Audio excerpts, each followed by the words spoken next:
Hi, and welcome to my channel. My name is Amanda.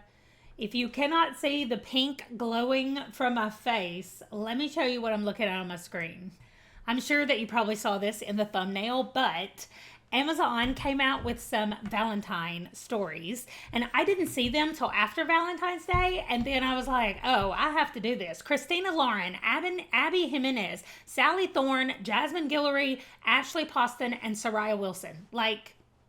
I have read books by 4 of the 6 people. And so I was like, oh, this is perfect. Also, it's on Kindle Unlimited. Also, it's on Kindle Unlimited with audible narration. So if you own Kindle Unlimited, you have 6 short stories ranging from 141-minute read, randomly, to 56 minutes.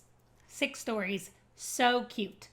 I read them in this order, although honestly, it does not matter. They're not related to each other except that they have to do with Valentine's Day in some kind of way. Otherwise, they're not related. And they all are about meet cutes. So if you like the meet cute, this is your collection. First, The Exception to the Rule by Christina Lauren. This was my favorite, hands down. I don't know if it's because it was the longest one, and so I felt like I had more time with the characters, or if it just, I don't know, if it was just Christina Lauren, because I love her writing. So, on February 14th, this guy sends an email to one of his high school teachers.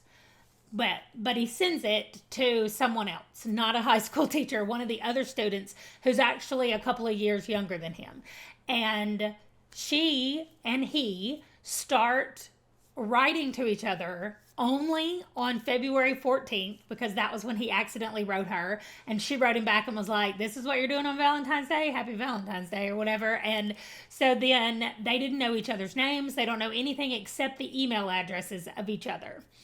And years pass where every February 14th they just do this cute little thing where they say happy Valentine's Day, da da da. And so then things happen as they're in college, and they decide maybe they want to meet. So that's all I'm going to say. It was adorable. I loved it. I mean, it has almost 17,000 reviews, and that's 4.5 stars right there. So, Worst Wingman Ever by Abby Jimenez is the next one. So, we have a woman who is a hospice nurse, and she is taking care of her grandmother as she is in the last stages of her life. So, I guess that is a trigger warning. If that's something that you don't want to read about, that does go into quite a bit of detail about it. So, maybe this is one that you want to skip. But she comes out one day from helping her grandmother, or from working with her grandmother, and there is a note on her car. And she's like, what? And she opens it up. It's Valentine's Day, and it's like a sex coupon on there, and it's got another woman's name on it.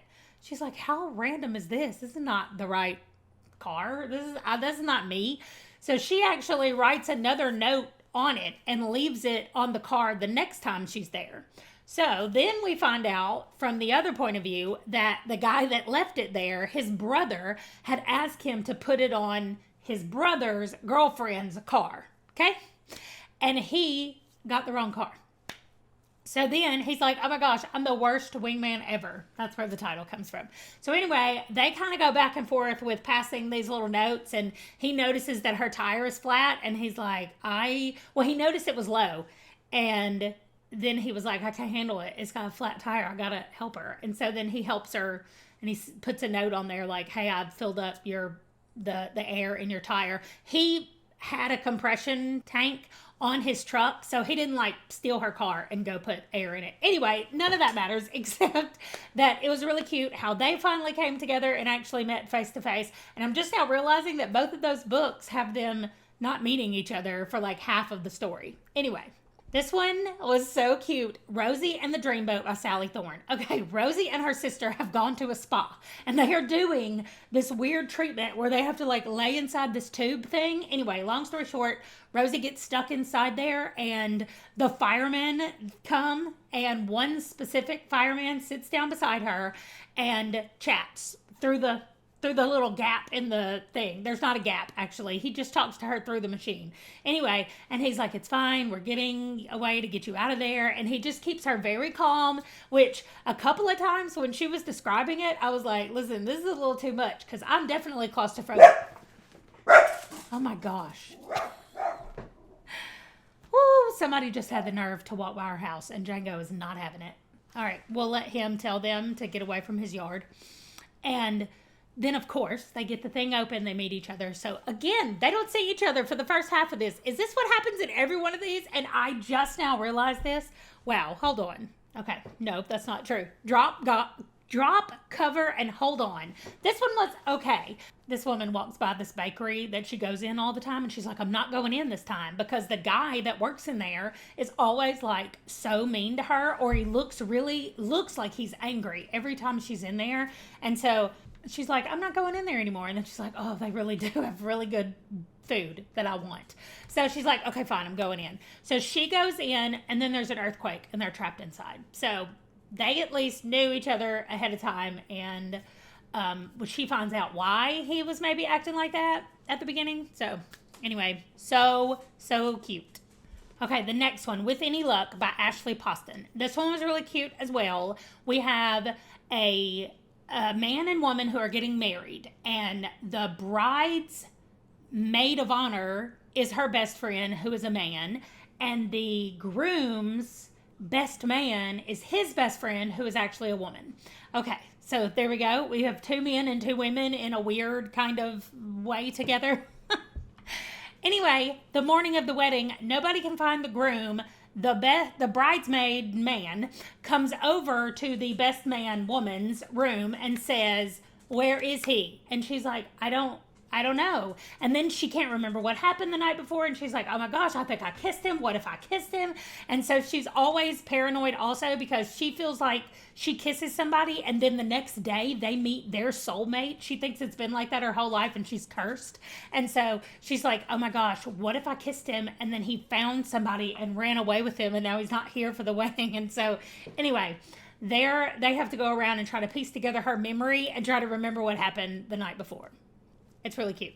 And then we have Royal Valentine, where we have a princess who is tired of being a princess. She's really just tired of being in the spotlight. And so she convinces her aide to leave her in Paris and go back to their country. I'm pretty sure it's a made-up country. It's not any place I've heard of, but that doesn't mean anything. If it's a small enough country, maybe I don't know about it, but it's not far from France because they're able to get to Paris in just a few hours. So I don't think it's a real country. Anyway, she convinces her aide to go do that. And she leaves and says she pretends to be the princess. And then she's just supposed to hide away in her room while the princess gets to be just a normal person. Well, she ends up drugging herself and she passes out. And when she wakes up, she's been saved by somebody. And there's kind of an instant connection between the two of them. And so then we get to see what happens with them and what happens when the paparazzi find out. And then lots of stuff, lots of chaos ensues, even though it's 99 minutes. So anyway, like I said, these are all super short. I read them all in one night. It was so much fun just going from one to the next, to the next, to the next.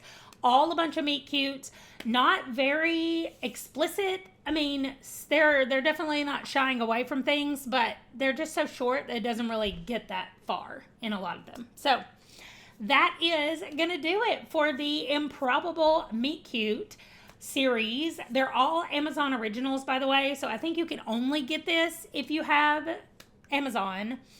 If you use Audible or Kindle, either one. But like I said, if you have Kindle Unlimited, they're all available on Kindle Unlimited, and also with Audible narration, the narrators do a really good job, including a couple of them that have dual narrators, which is always my favorite. But that's going to do it. Let me know if you read these, if you saw these, or if you're going to pick them up now. They're super cute. And I will just see you in the next video. Bye.